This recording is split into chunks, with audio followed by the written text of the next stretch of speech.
Everyone, Sanskrit व्याकरण में हमारा चैप्टर वन प्रकरण चल रहा है। वन प्रकरण में हम पिछले क्लास में स्टार्ट किए थे वर्णों का उच्चारण स्थान, जिसमें हम कुछ स्थान पढ़ा चुके थे वर्णों का, जैसे कि कंठे वर्ण, ओष्ठ्य वर्ण, दंते वर्ण, मूर्धन्य वर्ण, ये सब पढ़ा चुके थे। एक एक्स्ट्रा था नासिका, ये सब पढ़ा चुके। आप इसका फुल डिटेल क्लास कल और परसों के क्लास में है, वो दोनों देख लीजिएगा। आज उसमें कुछ टॉपिक बाकी था, आज उसी को कवर करेंगे और कुछ एक्स्ट्रा टॉपिक है वन प्रकरण में, उसके बारे में समझेंगे। आज ये हमारा चैप्टर खत्म हो जाएगा, फिर अगला चैप्टर हम स्टार्ट करेंगे, नया चैप्टर जो हमारा होगा संधि प्रकरण। तो आइए हम देखते हैं वन प्रकरण में जो हमारा टॉपिक बचा था वर्णों का उच्चारण स्थान, उसको अच्छे से पढ़ते हैं। देखिए यहाँ पे हमारा टॉपिक है ओ दौतो कंठोष्टम। ओ दौतो कंठोष्टम यानी इसका कहने का मतलब है कि ओ और औ का जो उच्चारण स्थान है वो है कंठोष्ठ, यानी कि कंठ से भी होगा और ओष्ठ से भी होगा। अब इसका उच्चारण करके देखिए ओ, यहाँ पे कंठ का भी उच्चारण होता है और ओठ का भी मतलब की सहायता होता है, दोनों का सहायता होता है, कंठ का भी सहायता होता है और ओठ का भी सहायता होता है। तो कंठ ओष्ठ से जो उच्चारण होने वाला जो वर्ण है वो कौन कौन सा है? ओ और औ। कौन कौन सा है? ओ और औ। उसी तरह से हमारा अगला टॉपिक है वकारस्य दंतोष्टम। वकारस्य दंतोष्टम यानी कि व का जो उच्चारण स्थान है वो दंत और ओष्ठ दोनों से होता है। तो सिर्फ दंत ओष्ठ में एक ही वर्ण आता है व। दंत ओष्ठ में कौन सा वर्ण आता है? व। तो हमसे पूछा जाएगा कि कंठ ओष्ठ से कौन कौन सा वर्ण का उच्चारण होता है, तो आपका आंसर होगा ओ और औ। या इस तरह से आएगा कि ओ और औ का उच्चारण स्थान क्या है, तो क्या हो जाएगा हमारा? कंठ और ओष्ठ। उसी तरह से व का उच्चारण स्थान क्या हो जाएगा? दंत और ओष्ठ, या दंत और ओष्ठ से उच्चारण होने वाला वर्ण कौन सा है? तो व। तो ये हमारा था वर्णों का उच्चारण स्थान का कुछ टॉपिक बचा हुआ, तो ये हमारा खत्म हो चुका है। अब वन प्रकरण में अगला टॉपिक है, आइए उसके बारे में समझते हैं। अगला टॉपिक है हमारा संयुक्त व्यंजन। संयुक्त व्यंजन के बारे में हम थोड़ा सा पिछले क्लास में जब व्यंजन वन पढ़ा रहे तो उसमें हम पढ़ा चुके थोड़ा सा उसके बारे में, लेकिन आज इसके बारे में पूरा डिटेल जानते हैं। पिछले क्लास में बोल दिए थे कि इसका डिटेल हम अगले क्लास में लेंगे, तो आइए इसका पूरा डिटेल जानते हैं कि संयुक्त व्यंजन कहते किसको। तो देखिए यहाँ पे संयुक्त व्यंजन कहते किसको।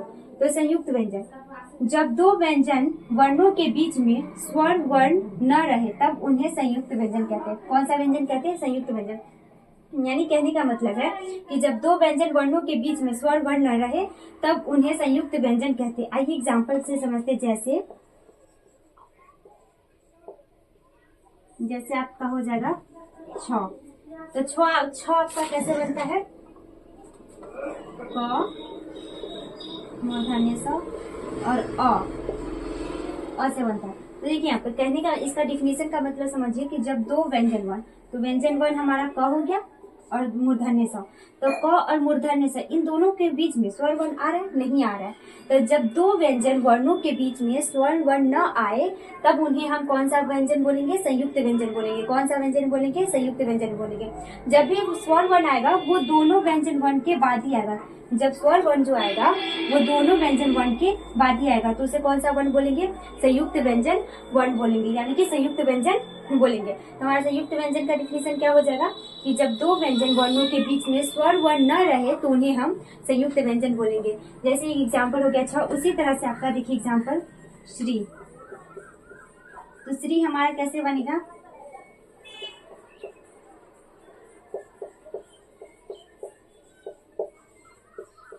श्री हमारा बनेगा तलाबे स हलंत वाला, र हलंत वाला, र और उसके बाद हर्षी ई, सॉरी दीर्घी ई, दीर्घी ई से। तो श्री हमारा बनेगा तलाबे स र और दीर्घी ई। तो ये हो गया हमारा संयुक्त व्यंजन। तो जब भी संयुक्त व्यंजन आएगा तो एक बात हमेशा याद रखिएगा कि संयुक्त व्यंजन में जो स्वर वर्ण आएगा वो दोनों व्यंजन वर्ण के बाद ही आएगा। हमेशा दोनों व्यंजन वर्ण के बाद ही आएगा स्वर वर्ण, दोनों के बीच में कभी नहीं आएगा। तो वो हमारा हो जाएगा संयुक्त व्यंजन।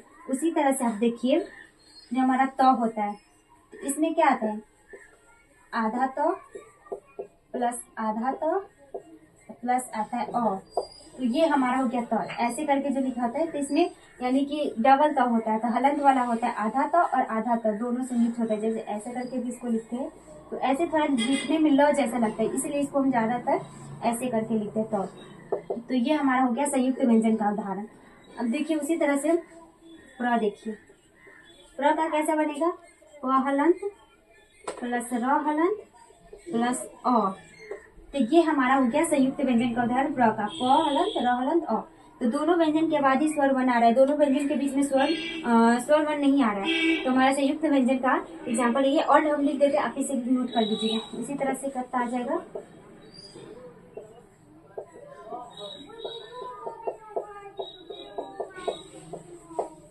उसी तरह से हमारा हो जाएगा द ध संयुक्त, इसमें हो जाएगा आपका द, है ना।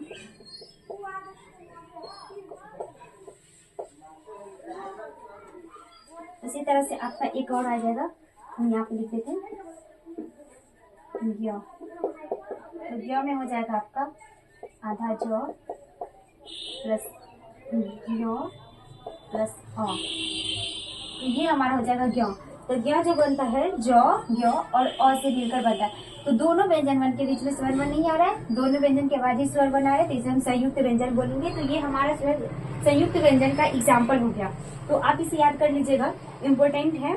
जब भी आपका मतलब अगर एग्जाम में क्वेश्चन आएगा कि संयुक्त व्यंजन किसे बोलते हैं, तो जब दो व्यंजन वर्णों के बीच में स्वर वन न आए तो हम उसे संयुक्त व्यंजन बोलेंगे। इसका एग्जाम्पल जैसे कि हो गया छ, श्री, प्र, त संयुक्त त, कत्र यानी कि क आधा क और त इसका द ध संयुक्त यानी कि द ध।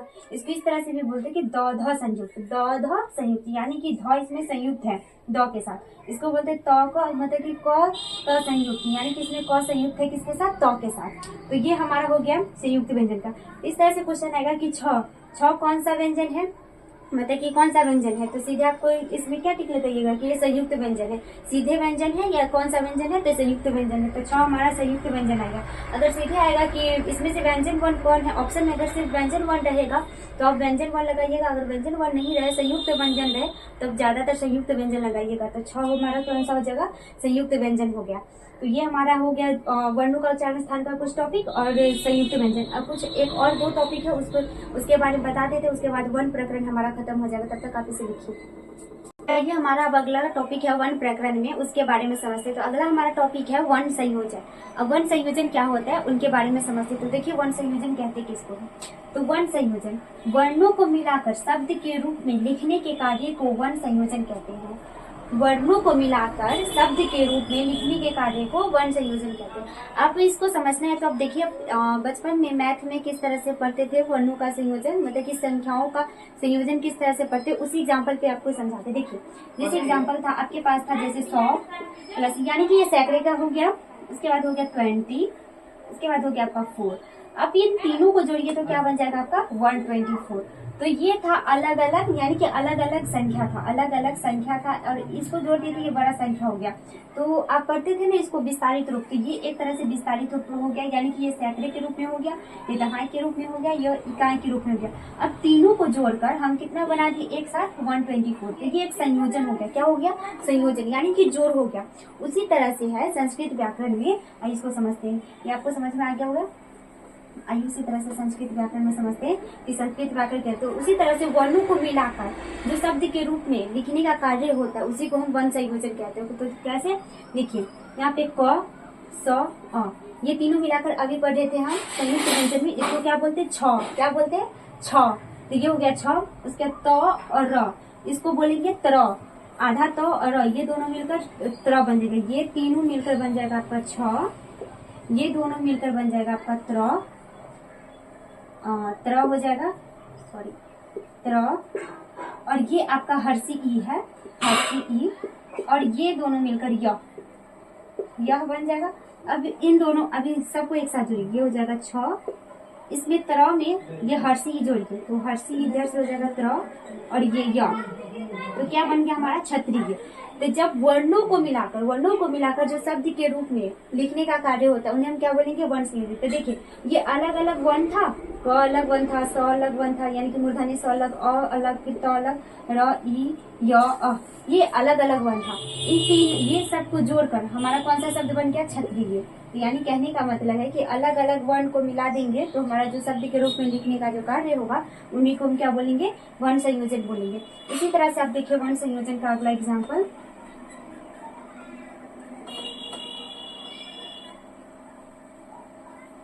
उसी तरह से आप लिखिए जैसे कि प्रहार हो गया, यहाँ पे आप प्रहार लिख दीजिए, प्रहार, प्रहार, प्रहार को आप किस तरह से लिखिएगा, प्र, तो प में क्या हो जाएगा, आधा प, फिर आधा र, फिर उसके बाद हो जाएगा अ प्रहार, उसके बाद ह, उसके बाद आ, उसके बाद र हलन, और उसके बाद हो जाएगा आपका अ, क्या हो जाएगा अ।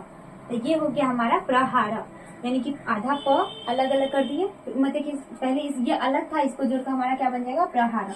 तो प और र ये दोनों मिलकर प्र हो जाएगा, फिर इसमें अ जुड़ जाएगा तो पूरा, मतलब कि ये हलंत वाला प्र हो जाएगा, पूरा जुड़ जाएगा तो पूरा प्र बन जाएगा। आपका देखिए यहाँ पे पूरा प्र बन जाएगा। उसके बाद फिर ह और आ जुटेगा तो दोनों मिलकर क्या हो जाएगा, हा, और र और ह मिलकर क्या बन जाएगा, र। तो क्या हो जाएगा हमारा प्रहारा। तो अलग अलग वर्णों को जो हम जोड़ेंगे उससे जो सब मतलब कि मिलने के बाद जो कार्य बनेगा, मतलब शब्द का जो कार्य बनेगा, ये हमारा क्या बन जाएगा, शब्द। तीन को क्या बोलेंगे, वर्ण संयोजन बोलेंगे। क्या बोलेंगे, वर्ण संयोजन। तो ये हमारा कुछ एग्जाम्पल था।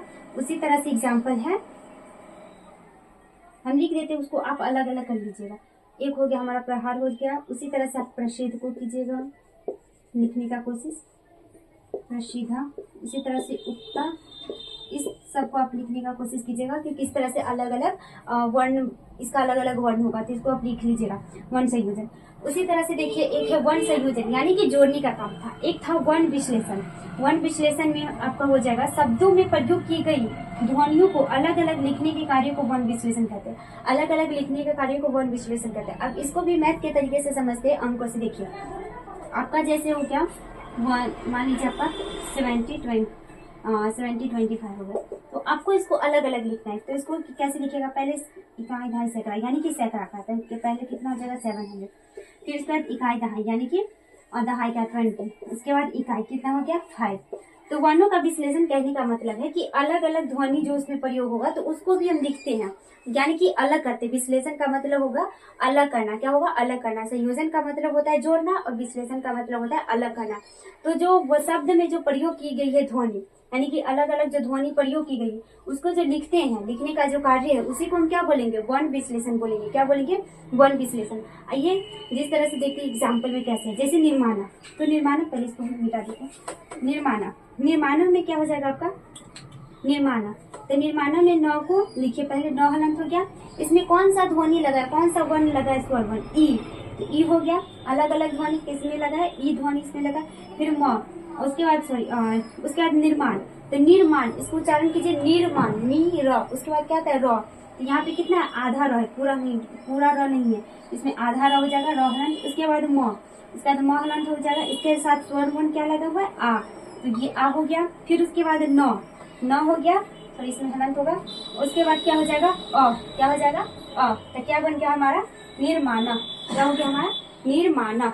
तो ये हमारा अलग अलग है। तो जो वर्ण विश्लेषण में होता है, शब्द को उसमें जो कौन कौन सा ध्वनि प्रयोग की गई है, कौन कौन सा वर्ण प्रयोग किया गया है, उसको हम अलग अलग करके लिखते हैं, तो उसको वर्ण विश्लेषण कहते हैं। उसी तरह से आपका एग्जाम्पल आप देख लीजिए, पाक्षिका।